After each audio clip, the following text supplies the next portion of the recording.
오늘 함께 나눌 말씀 보도록 하겠습니다. 마가복음 7장의 말씀입니다. 마가복음 7장 1절에서 16절까지 말씀 보시겠습니다.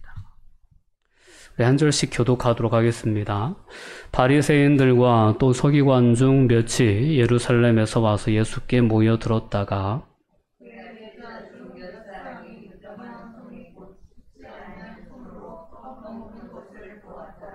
바리새인들과 모든 유대인들은 장로들의 전통을 지키어 손을 잘 씻지 않고서는 음식을 먹지 아니하며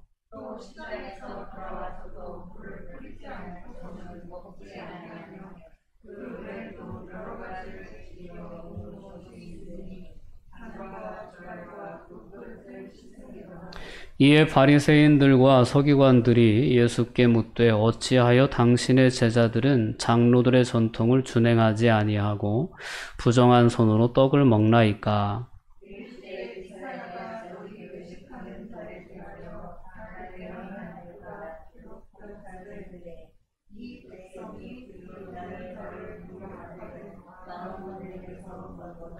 사람의 계명으로 교훈을 삼아 가르치니 나를 헛되이 경배하는도다 하였느니라.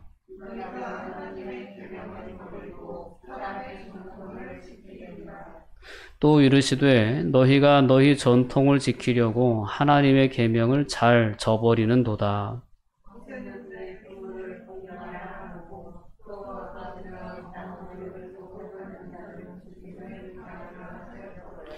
너희는 이르되 사람이 아버지에게나 어머니에게나 말하기를 내가 드려 유익하게 할 것이 고르반 곧 하나님께 드림이 되었다고 하기만 하면 그만이라 하고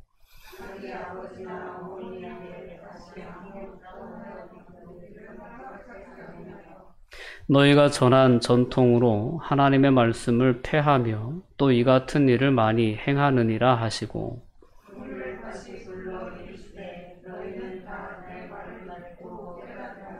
무엇이든지 밖에서 사람에게로 들어가는 것은 능히 사람을 더럽히게 하지 못하되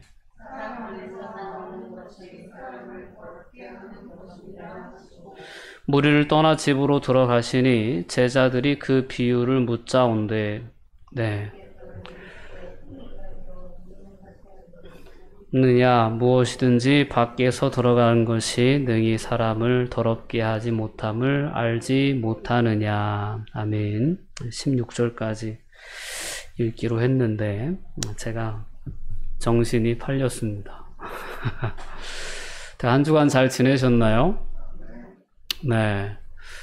코로나도 정신이 없고 또 날씨도 정신이 없고 여러 교회의 상황들도 좀 정신이 없습니다. 오늘 예배를 통해서 다시 한번 우리의 마음을 가다듬고 다시금 우리 안에 계신 예수님께 집중할 수 있는, 그래서 우리의 삶에서 잃어버린 정신도 회복할 수 있는 그런 은혜가 있었으면 좋겠습니다. 자, 오늘은 정결함에 대한 주제를 함께 나누려고 합니다. 그래서 마음의 정결이라는 제목을 정해 보았습니다.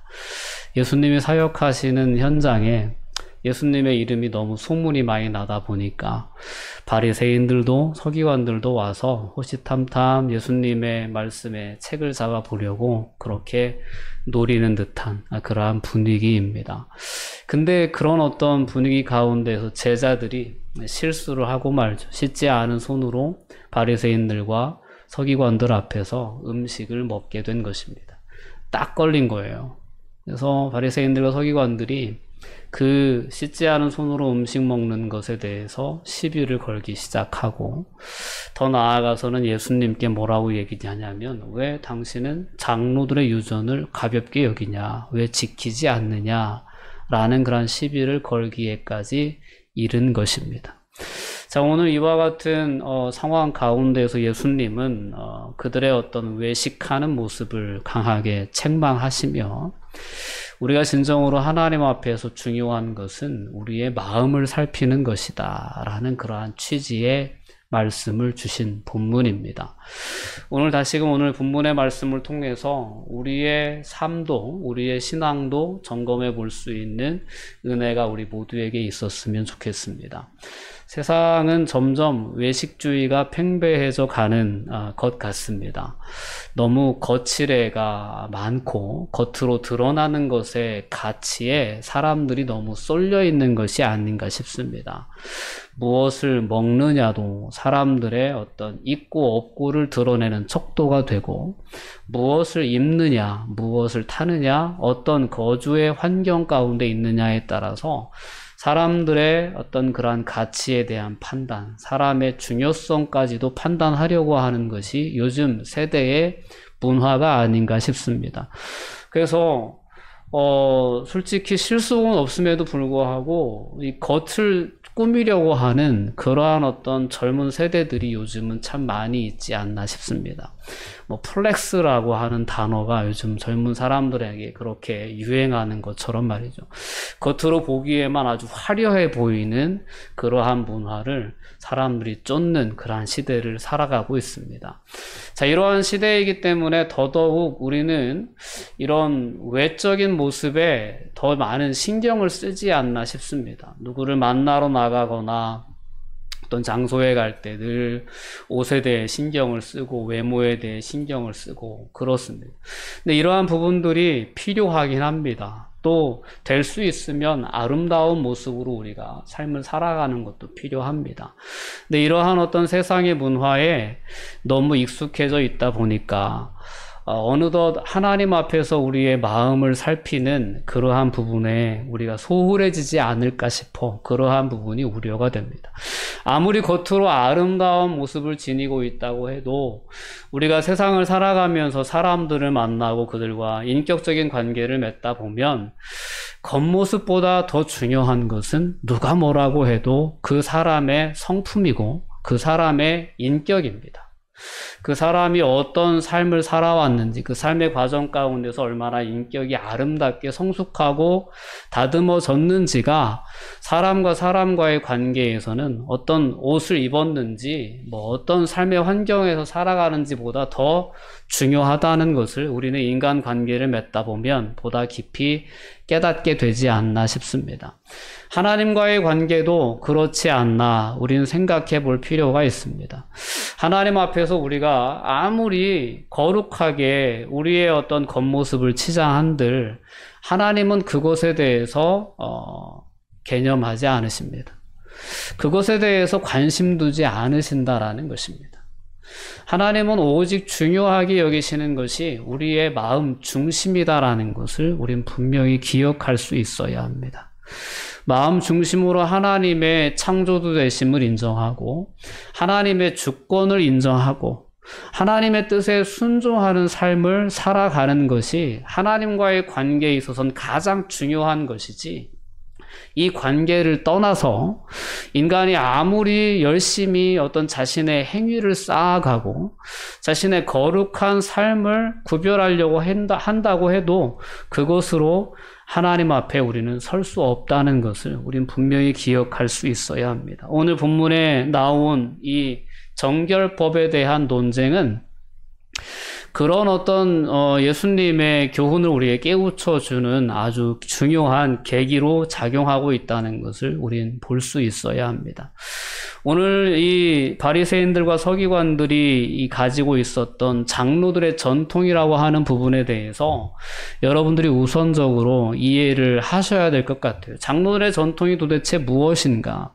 성경에 많이 등장하는데 이 부분에 대해서 확실히 여러분들이 알지는 못하실 것 같아요.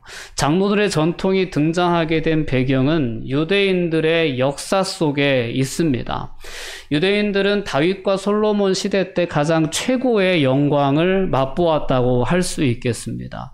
하나님께서 아브라함에게 주셨던 그 언약이 온전히 성취되어졌던 순간이 가나안 땅에서 이스라엘이 정착하여 다윗 왕국, 솔로몬 왕국을 거칠 때 많은 주변 국가들에게 선한 영향을 끼쳤던 그때를 우린 돌아볼 수가 있을 것입니다. 근데 그때 이후로 이스라엘의 역사는 점점 하락합니다. 하락하다 못해 나라가 분열되게 되고 그러다 못해 이제 북이스라엘은 아수르에게 남유다는 바벨론에게 패망하는 역사를 거치게 되죠. 이제 성전을 잃어버린 유대인들, 이스라엘 민족은 하나님과의 관계를 어떻게 유지해야 될까가 큰 숙제, 과제였던 것입니다. 특별히 포로지에서 자유롭게 예배할 수도 없는 그러한 상황 가운데에서 그럼에도 불구하고 하나님과의 관계를 유지하고자 무던히 애를 썼던 그 과정의 열매가 장로들의 유전입니다. 그들이 당한 그 현실 속에서 어떻게 해서든 하나님을 예배하고 또한 하나님과의 관계를 유지하고자 만들어냈던 여러 가지 규범들이 있었고 그 규범들이 모여진 것이 바로 장로들의 유전에 해당하는 것입니다. 여러분들이 좀 더 익숙한 표현으로 알고 있는 것은 유대인의 탈무드, 그런 어떤 지혜서로도 유명한 그러한 탈무드가 이러한 장로들의 유전을 모아놓은 그러한 책이다라고 볼 수 있습니다. 이러한 장로들의 유전이 있었기 때문에 유대인들은 어느 곳에 있건 가는 곳마다 정착하는 곳마다 먼저 지했던 것이 회당을 짓고 회당에서 이러한 율법의 교육을 받고 그 율법의 교육을 행함으로 말미암아 하나님과의 관계를 유지하고자 했던, 그래서 유대 민족만의 어떤 그러한 유대교라는 종교를 정착시켜 나갈 수 있었던 방식이 바로 또 장로들의 유전에 있었던 것입니다. 예수님 시대의 바리새인들이나 서기관들은 이 장로들의 유전을 끊임없이 연구하고 공부하고 가르치는 그러한 사명을 갖고 있었던 사람들이기도 합니다. 그들에게 있어서 장로들의 유전은 그 무엇보다도 중요했던 거죠. 근데 역설적으로 이 장로들의 유전을 너무나도 가치 있게 여기다 보니까 어느덧 하나님의 말씀과 동등한 권위를 가지는 말씀의 수준으로까지 이 장로들의 유전이 올라서게 되었고, 때로는 하나님의 말씀보다 더 중요한 가치가 있는 것처럼 여겨지던 시대가 바로 예수님께서 사역하시던 그 시대의 종교적인 배경이었습니다. 그러니까 예수님의 말씀을 듣고자 해서 왔던 사람들도 아니고 예수님이 도대체 뭐라고 가르치나 이렇게 어떻게 보면 감시하기 위해 와 있던 그 종교인들은 예수님의 제자들이 손을 씻지 않고, 즉 장로들의 유전을 지키지 않고 음식을 먹는 행위를 보았을 때 아마 깜짝 놀랐을 것입니다. 경악하지 않았을까 싶습니다. 그래서 예수님께 따지기까지 했던 거죠. 근데 그러한 어떤 유대인들의 그러한 문화, 그러한 전통에 대해서 예수님은 누구보다도 잘 알고 계셨던 분이셨고, 근데 그러한 문화 가운데 그들이 잘못된 신앙관을 가지게 된 부분이 있다면 그것은 바로 행위 위주의 신앙관이 그 당시 유대인들의 신앙관이었다라는 것입니다. 자신의 행위가 상당히 자기 스스로 자기를 의롭다고 여기는 근거가 되었고, 상대적으로 그렇게 많은 율법의 조항들을 자신이 알고 있고 그것에 행한다고 하는 것이 자기만의 어떤 열심, 자기만의 의였고, 상대적으로는 그것을 알지 못하고 그렇게 행하지 못하는 사람들과는 구별시키려고 하는 그러한 경향성들이 있었던 거예요. 그래서 일반 어떤 그 생업에 종사하기에 바쁜 일과를 살아가는 사람들은 그 많은 장로들의 유전에 대해서 알 수도 없고 공부할 수도 없고 그것을 행할 수도 없는 삶을 살아왔기 때문에 그것을 행하는 입장에서는 우리는 이 모든 것을 알고 행하니까 의롭고 너희들은 알지도 못하고 행하지도 못하니까 너희들은 죄인이야 라고 하는 이 장로들의 유전이라고 하는 것이 한편으로는 자기의 의를 세우는 도구고 한편으로는 그것을 알지 못하는 사람들을 정죄하는 도구로 전락해버리게 되었던 시대가 예수님 시대였던 거죠. 그러니까 이런 면에서 보면 상당히 어떻게 보면 하나님과의 관계를 유지하기 위해서 생겨난 장로들의 유전이, 그 규범들이 어느덧 시대가 지나고 보니까 자신들이 그것을 지킴으로 말미암아 하나님을 기쁘시게 했다, 하나님 앞에서 의롭다고 인정을 받았다고 하는 어떤 자기 의의 도구로 전락하게 되고 정죄의 도구로 전락하게 된 거예요. 더불어 나아가서는 하나님의 뜻을 폐하는, 거꾸로 하나님의 율법의 정신을 완전히 외도하는 그러한 통로가 되었다는 것이 예수님의 판단이셨던 거죠. 진정으로 이제 하나님의 율법의 정신은 사랑에 있지 않겠습니까? 하나님을 사랑하는 거 아니에요. 그러니까 하나님을 창조주로, 하나님을 삶의 주관자로 온전히 인정해드리는 그런 하나님을 사랑하는 데 있고, 사람을 사랑하는, 이웃을 사랑하는 데 있는데, 거꾸로 이것이 정죄의 툴이, 정죄의 도구가 되고 버렸다는 거죠. 얼마나 역설적인 것이. 그래서 이러한 어떤 율법의 잘못된 그러한 악습에 대해서 예수님께서는 그것이 외식하는 것이다 라고 강하게 책망하시면서, 그 외식하는 것은 하나님을 기쁘시게 할 수 없다라고 분명하게 오늘 본문의 말씀을 통해 가르치고 계시는 것입니다. 오늘 6절, 7절 말씀을 보면 이사야의 예언을 통해서 예수님은 그들의 잘못을 책망합니다. 이 백성이 입술로는 나를 공경하되 마음은 내게서 멀도다라는 이 한마디의 말씀이 정확하게 당시의 바리새인들과 서기관들의 장로들의 유전에만 집착하는 그 모습을 잘 꿰뚫어 보시고 있는 거죠. 그들이 입술로는 하나님을 공경하는 것처럼 그렇게 스스로 의로운 것처럼 그렇게 행동하지만 결국은 마음은 내게서 한참 멀리 떨어져 있다라는 거죠. 사람의 계명으로 교훈을 삼아 가르치니 나를 헛되이 경배한다라고까지 예수님은 그들의 잘못된 신앙에 대해서 책망을 하고 있는 것입니다.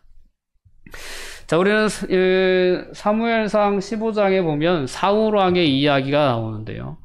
사울 왕이 한 번은 아말렉을 진멸하라는 그런 하나님의 말씀을 듣고 아말렉과의 전투에 임한 적이 있었습니다. 근데 그 전투에서 사울은 그만 하나님의 말씀에 온전히 순종하지 못하고 아말렉의 왕 아각 왕을 살려오고 그리고 많은 전리품들을 사로잡아 오게 됩니다.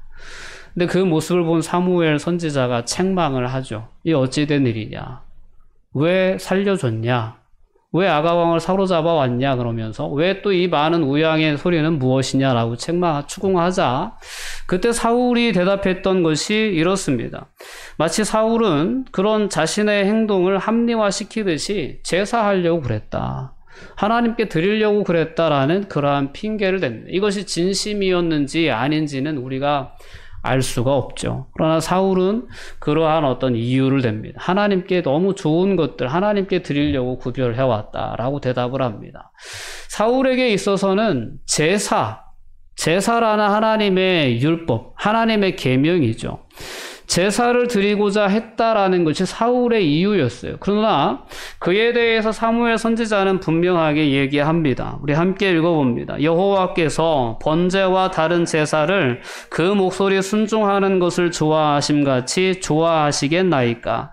순종이 제사보다 낫고 듣는 것이 수양의 기름보다 나으니 라고 말씀하면서 사울 왕의 그와 같은 행동에 대해서 강하게 책망을 하십니다. 하나님의 율법을 문자적으로 지킨다는 것이 때로는 우리의 욕심을 합리화시키는 도구로 하나님의 율법을 전락시킬 수 있는 그러한 경우가 발생하게 됩니다. 오늘 예수님께서 지적하신 부모 공경에 대한 율법도 마찬가지입니다. 모세는 내 부모를 공경하라고 분명히 가르쳤습니다. 그래서 어머니에게나 아버지에게나 말하기를 내가 아버지나 어머니를 모욕하는 자는 죽임을 당하리라고 모세는 분명히 가르쳤다는 거죠. 근데 너희는 그렇게 가르치지 않고 있다라는 겁니다. 그러니까 사람의 계명으로 하나님의 율법을 폐한 그러한 어떤 경우를 한 가지 이제 예수님이 소개를 해주신 거죠. 그 당시에 유대인들의 전통에 의하면 그렇습니다. 너희는 이르되 사람이 아버지에게나 어머니에게 말하기를 내가 드려 아버지를 어머니를 유익하게 해드려야 할 것이 고르반 곧 하나님께 드림이 되었습니다라고 말하기만 하면 그만이다 라고 했던 거예요. 즉 부모님에 대한 우리의 의무는 다 하는 것이다 라고 얘기했다는 거죠. 12절로 넘어가면 자기 아버지나 어머니에게 다시는 아무것도 하여 드리기를 허락하지 아니했다라는 것입니다. 얼마나 악한 것입니까? 부모를 공경하라는 하나님의 말씀의 율법의 그 취지는 정말 부모님을 사랑하라는 거죠. 부모님의 은혜를 잊지 말고 부모님께 최선을 다하여 할 수 있는 효를 다하라는 그런 말씀의 취지가 있는 것 아니겠습니까?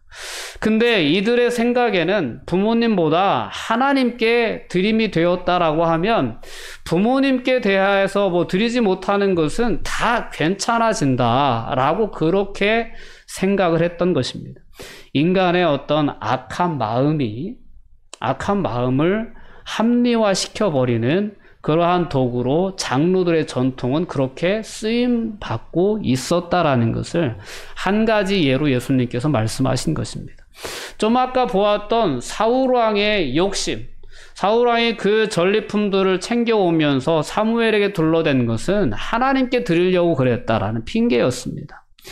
우리가 하나님을 정말 마음 중심으로 하나님을 사랑하고 하나님의 뜻을 행하고자 하는 그러한 마음을 다하는 하나님과의 관계가 결여된 상태에서 그냥 겉으로만 율법을 행하는 그러한 행위는 때때로 이와 같이 우리의 어떤 욕망을 충족시켜주는, 욕심대로 살면서 그 욕심을 합리화시켜주는 그러한 도구로 전락될 수밖에 없다는 것을 오늘 말씀을 통해 하나님 우리에게 분명히 깨우쳐주고 계신 것입니다.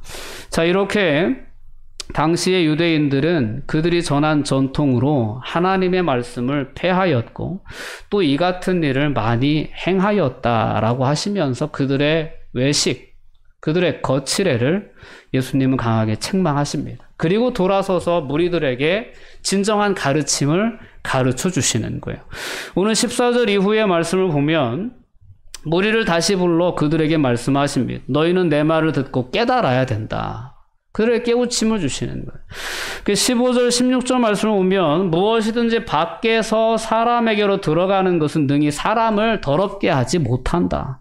사람 안에서 나오는 것이 사람을 더럽게 하는 것이니라. 라고 진정한 부정함에 대해서 예수님은 분명히 말씀을 하십니다. 여러분, 정말 사람을 더럽게 하는 것은 사람의 입속으로 들어가는 것이 아닙니다. 사람의 입속으로 들어가는 것은 배로 들어갔다가 뒤로 배설되면 그만입니다. 근데 사람의 마음으로 들어오는 것이 있어요. 사람의 마음으로 들어오는 것이 사람의 마음에 상처를 남기고 아주 깊이 상처를 남기고 오래 그 상처가 지속됩니다. 사람을 오염시키고 사람에게 악영향을 주는 것은 다 사람의 입에서 나오는 것입니다. 공감이 되지 않습니까? 사람의 마음에 정말 사람이 하나님의 창조되심을 인정하지 않고 부인하면서 하나님의 왕되심을 부인하면서 자기가 왕이 되어서 자기 중심주의적인 그런 이기심을 가지고 살아가는 사람들의 마음에서 나오는 것은 엄청나게 악한 것들이 나올 수밖에 없습니다. 예수님은 그와 같은 분명한 어떤 가르침을 그 당시의 무리들에게 주시면서 자신이 이 땅에 온 이유에 대해서도 분명하게 선포하고 계신 것입니다. 내가 이 땅에 온 것은 사람의 그 마음의 완악함으로부터 구원해 주기 위해서 내가 이 땅에 왔다라는 것을 분명히 말씀하고 계신 것이다라고 볼 수 있습니다. 사람을 악하게 하는 것은 사람에게서 나오는 것이다. 제자들이 이 예수님의 말씀을 온전히 깨닫지 못하여 재차 묻습니다. 그러자 예수님께서 너희도 이렇게 깨달음이 없느냐라고 말씀하시면서 그들에게 이 말씀을 설명해 주십니다. 마음으로 사람이 먹는 것은 사람을 더럽게 할 수 없다. 그저 마음으로 들어가지 아니하고 배로 들어가기 때문에 그냥 나오면 끝이다. 그러나 사람의 입에서 나오는 것은, 사람으로부터 나오는 것은, 오늘 21절과 22절 말씀 우리가 함께 읽지 않았지만 우리 함께 잠깐 보도록 할게요. 21절, 23절 말씀에 보면 속에서 곧 사람의 마음에서 나오는 것은 악한 생각, 곧 음란과 도둑질과 살인과 간음과 탐욕과 악독과 속임과 음탕과 질투와 비방과 교만과 우매함이니 이 모든 악한 것이 다 속에서 나와서 사람을 더럽게 하느니라. 아멘. 오늘 이 바리새인들과 서기관들이 예수님께 가지고 나왔던 주제는 부정함에 대한 주제예요. 더러운 손으로 씻지 않은 손으로 음식을 먹는 것 사람이 부정하게 되는 것이다. 하나님 앞에서 해서는 안 되는 일이다. 이것은 분명 율법에 근거한 것은 맞습니다. 근거한 것이 맞아요. 그러나 예수님이 진정으로 가르쳐주고자 하는 것은 뭐냐면, 야, 율법의 조항들 너희들 순종하고 지키는 것 중요하다. 그러나 너희들 너무 그것에 집착하면서 너희들 그거 지켰다고 스스로 의로워하고 지키지 못하는 들 막 정죄하며 그렇게 사는데 그건 율법의 정신이 아니다 라고 분명하게 말씀하시는 거예요. 야, 율법을 아무리 잘 지킨다고 해도 마음이 변화되지 않아서 그 마음에 온갖 악함을 가지고 있는 자는 다른 사람의 마음까지 오염시킬 수밖에 없다라는 것이 예수님의 진정한 말씀의 취지였던 거죠. 오늘 우리는 그 말씀을 분명히 붙잡을 수 있어야 합니다. 오늘도 우리는 하나님의 말씀보다 더 가치 있게, 더 중요하게 여기는 것들이 내 안에는 없는가를 돌아볼 수 있어야 합니다. 하나님의 뜻보다 나의 뜻이 우선될 때가 얼마나 자주 우리의 삶에 찾아오는지 모릅니다. 그 가운데 자리 잡고 있는 것은 대부분 나의 만족과 유익입니다. 내가 기분이 좋기 위해서, 내가 조금 더 유익하기 위해서 우리는 얼마나 자주 하나님의 뜻을 저버리는지 모릅니다. 오늘 바리새인들과 서기관들에게 하나님, 예수님께 주셨던 그 책망의 메시지는 그런 면에서 오늘 우리가 들어야 할 책망의 메시지가 아닌가 싶습니다. 우리는 다시 한번 우리의 마음의 정결을 점검해 볼 수 있어야 합니다. 마치 유대인들이 그들이 고백하기를 하나님께 드림이 되었다라고 하면 그만이다라고 했던 것처럼 우리가 하나님께 주일 예배 드리면, 우리가 하나님께 11조 드리면 그것으로 충분하다. 실제적인 삶의 현장에서 내가 삶을 살아가고 추구하는 것은 그저 내 마음대로 내 뜻 추구하며 살아도 된다라고 생각하는 것이 만약 우리의 신앙의 자세라고 한다면 그 자세야말로 하나님 앞에 정결함에 이를 수 없다라는 것을 우린 분명히 깨달을 수 있어야 합니다. 그러한 자세로는 하나님 앞에 설 수 없다라는 것을 오늘 말씀을 통해 분명히 우린 깨달을 수 있어야 되는 거죠. 나더러 주여 주여 하는 자가 하나님 나라에 들어가는 것이 아니다라고 분명히 예수님은 말씀하셨어요. 이 말씀은 당시에 이와 같은 패역한 종교 지도자에게 주셨던 메시지가 아닙니다. 바리새인들과 서기관들은 예수님을 주라고 고백하지도 않았어요. 예수님을 향하여 주여 주여라고 하는 사람들은 예수님을 믿는다고 하는 제자들을 가리키는 표현입니다. 예수님을 따른다고 하면서도 아버지의 뜻대로 행하지 않는 자들은 하나님의 나라에 합당하지 못하다고 예수님은 분명히 가르치셨던 거예요. 오늘 말씀 앞에서 우리는 다시금 우리의 마음의 정결을 점검해 볼 필요가 있습니다. 내가 하나님 앞에 예배하는 것 정말 중요합니다. 예배 시간에 그 시간을 지키는 것도 정말 중요합니다. 하나님께 우리의 마음의 고백을 다가 예물을 드리는 것도 정말 중요합니다. 그러나 그에 못지않게 중요한 것은 우리의 삶을 살아가면서 내 안에 내 마음을 보좌 삼고 우리 안에 함께 하시는 하나님의 주권을 온전히 인정하는 부분입니다. 예수님이 사람을 더럽히는 것이 우리의 마음으로부터 비롯된다고 했는데 그 마음은 하나님을 인정하지 않는 마음입니다. 하나님을 삶의 주관자로 모시지 않은 마음이에요. 오직 자기가 자신의 삶의 왕좌에 앉아있는 그 마음을 지칭하는 마음입니다. 그 마음에서 나오는 것은 온갖 탐욕스러운 마음뿐이다. 온갖 악독한 마음, 속이고 질투하고 비방하는 마음밖에 안 나온다라는 것입니다. 우리가 사회를 보면 얼마나 끔찍한 범죄들이 우리가 살아가는 세상에 많이 일어나는지 모릅니다. 왜 이렇게 자녀를 학대하고 죽이는 일들이 많이 일어나는지 모르겠어요. 우리가 생각하기에는 어떻게 그럴 수 있나, 사람이 막 이렇게 생각되는데 그러한 일들이 자꾸 일어나는 거예요. 자기 아니면 다 괜찮다라고 생각하는 것 같아요. 자기만 피해 입지 않으면, 자기만 아프지 않으면 남의 아픔은, 다른 사람의 피해는 아무렇지도 않게 생각하는 세상이 된 것이 아닌가 싶어요. 자기 중심이 얼마나 큰 죄인가를 우리가 분명히 느낄 수 있는 세상을 살아가고 있습니다. 이런 세상 가운데 다시 한번 예수님께서 우리에게 주시는 마음은 그런 거예요. 우리의 마음이 정결해야 된다라는 것입니다. 마음의 정결은 다른 데서 오지 않습니다. 인간이 더럽혀지지 않고 악해지지 않을 수 있는 유일한 방법은 마음 중심에 예수 그리스도를 모시는 길밖에 없다라는 것입니다. 나로 말미암지 않고는 아버지께로 올 자가 아무도 없다고 예수님은 분명히 말씀하셨습니다. 자, 하나님께서 세상을 이처럼 사랑하사 독생자를 주셨다고 하셨어요. 이를 믿는 자마다 멸망치 않고 영생에 이를 수 있도록 하시기 위해서 예수님은 이 땅에 오셨다라고 분명히 말씀하셨습니다. 우리가 우리의 마음을 악한 마음에서 고쳐서 새로운 마음으로 그 다른 사람들에게 악영향을 끼치는 삶이 아니라 선한 영향을 끼칠 수 있는 삶으로 변화될 수 있는 유일한 방식은 예수님을 우리의 마음 중심에 모시는 길밖에 없다라는 것입니다. 이것이 유일한 우리의 마음을 새롭게 할 수 있는 방법입니다.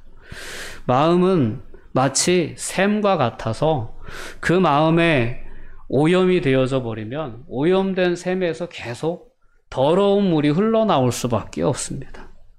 그 주변에 있는 모든 것을 더럽히고 못쓰게 만들 수밖에 없어요. 우리가 이기적인 마음을 품고 살아가다 보면 하나님도 사랑할 수 없고 이웃도 사랑할 수 없습니다. 나아가서 가족도 사랑할 수가 없는 것입니다. 그냥 내 자유를 방해한다고 생각한다면 내 자녀라고 해도 내팽개 쳐버릴 수 있는 것이 사람의 타락한 마음이라는 것을 우리는 세상에서 일어나는 사건들 속에서 알 수 있는 거예요. 그 예수님의 말씀에 우리는 전적으로 동의할 수밖에 없는 것입니다.